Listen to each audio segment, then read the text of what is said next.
Ha, 4 yolda. bu dəqiqə baytar, bəzi həkimlərə salahdır. Hə, həkimə nə var?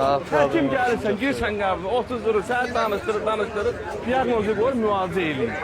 Həkim zulm baytardadır. Gəlir girir tövləyə, görür bir dənə camış səlib yerə, bax belə. Sənərim zarır. Bunun dilimdir, nə filmdir.